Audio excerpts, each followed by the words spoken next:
welcome to Adventures in Glass with Doug. That's me. I think you're going to like what we were doing today. This one is in a color range that I don't often do. This is purple. Well, I don't know, we'll call this purple passion maybe. I've got some pieces that took me a little while to coordinate because I found one and then I had to wait for more pieces in the color range. The first piece that I found was a mosaic glass vase, kind of a squat square-ish one that I really like. All of the glass pieces appear to be in good shape. They're not chipped or broken or missing. So I like the colors in that. That kind of got me thinking, all right, what do I find to go with that? Well, a trip or two after that, I found this rather unusual square vase. It's coated silver on the inside with this nice purple, lavender purple sheen on the outside. It has a jewel on it that's kind of embedded in there, and I thought, ooh, that could be interesting. So I think what we're going to do is match up. The nice thing is it's also square, so it's going to match up nicely with the base that we have of the mosaic glass here. Sometimes when you're dealing with square shapes, it's hard to really pull all the pieces together because there's more available in the round categories than there is square. However, those two look like they're going to work. I'm okay with this first piece, the base, being open on the bottom. I'm okay with that, and besides, I really don't have a nice big square plate for that, but I don't think it needs it. It's broad enough and it has nice lines. I could have done the top either way. Right now I'm feeling like it needs to be down that way, although I could be convinced to go this way. We have a couple other elements. I found a nice, it's got to be lead crystal. It had a sticker on it, but it was worn off to where I couldn't verify it, but you can just tell sometimes with the quality and the weight of lead glass crystal that it's definitely, it has a sparkle to it and a weight to it that is really very cool. It really pops in the light.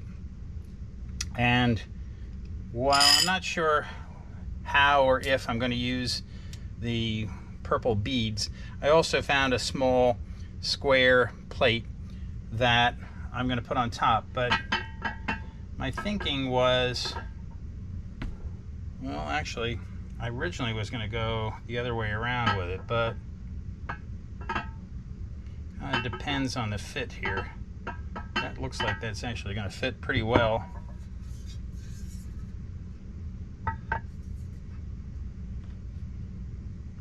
It could also fit on this, but you know, I actually think it works better this way, and this seems to sit well on the base, and I think it looks better with our jewel on the top. So the idea is to go, and this may go out of visual screen for you, but we're going to put the candle holder on top of that. So, and I don't usually go for sculptural elements that have something you recognize in it, but this glass block I thought really was intriguing. It's got a little fairy in there flying along. I really like the look of that, and it's also square, so we may be going ahead and using that for our topper. A little unusual for me because it's a little heavier on the top than I normally would do, but it's intriguing with the inner sculpture there of the little Tinkerbell fairy. So that's the thinking. Here's the process. We are going to take these two pieces and join those, and maybe as far as I can go today will be to join those two and put the plate on top and then let everything dry so we don't have too many moving parts. when you've got a couple of elements stacked on each other, it really is best to kind of let a couple of them dry first, because you've got too much movement otherwise. It's too easy to knock something off kilter. Okay, I believe, let's start here.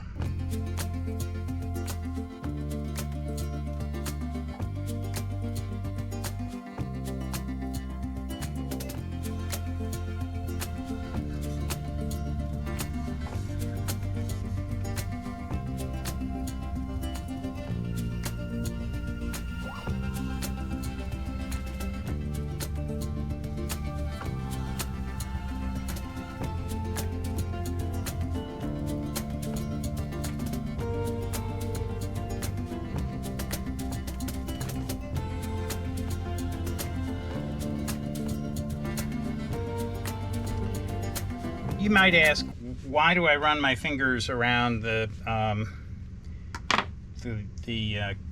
caulk line? And the answer is that helps make sure it tucks into all of the gaps that might be there, and it also just helps smooth off and makes a nicer edge. You have to be careful though, because you can end up adding a lot more silicone up the sides when you do that, but to me it just makes a cleaner line.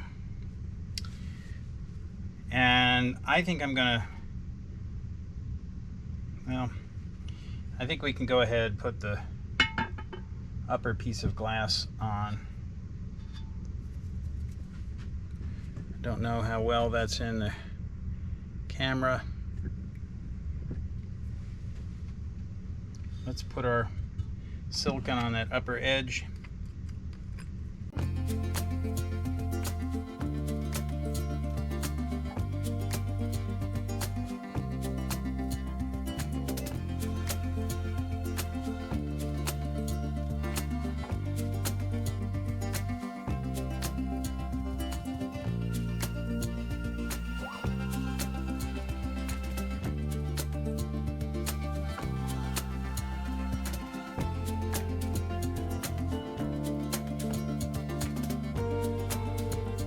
Okay, I believe I've got a pretty good seal on that. And see, as I was telling you, I have to be careful. I've already moved the piece underneath that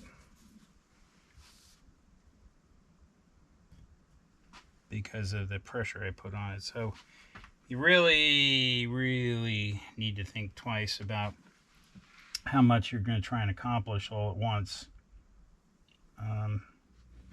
Hi.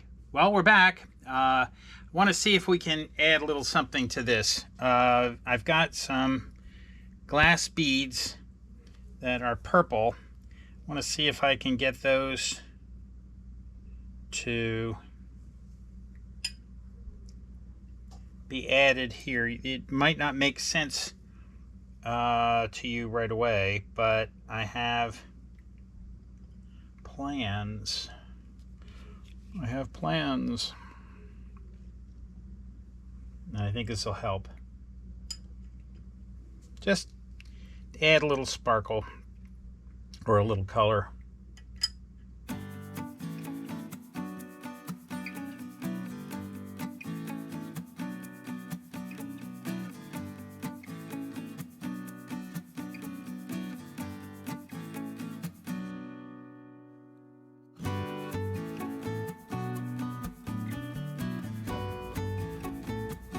Take our candle holder, put it on top. Although maybe I'll wait for that little group to dry first, and to kind of give you a and I thought it might pop a little bit if I put a couple in there. So, and actually I don't think I have to glue those in.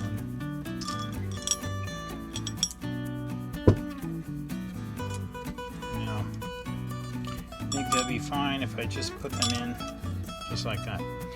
All right, the plan is to connect the two of those. So maybe I can go ahead and do that while we're waiting for this to dry.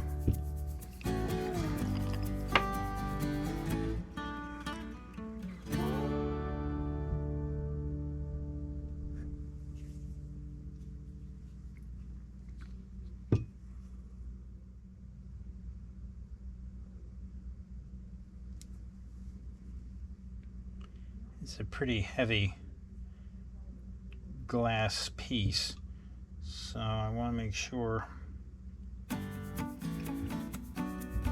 it's connected.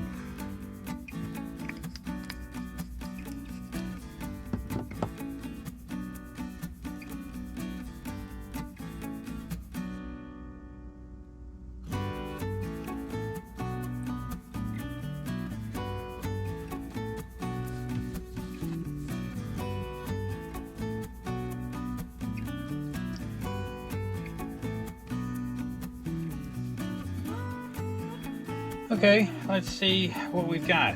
We have this piece that has pretty much dried. I have a little pile of my glass beads on top.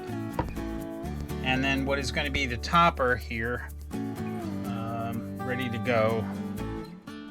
Let's see.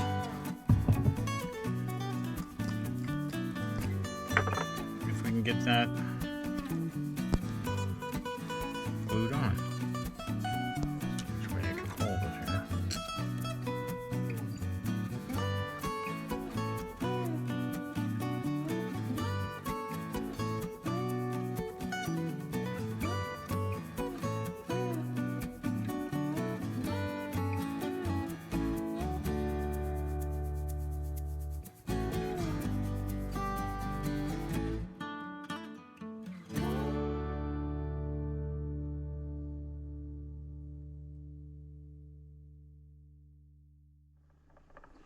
So here we have our completed Purple Passion.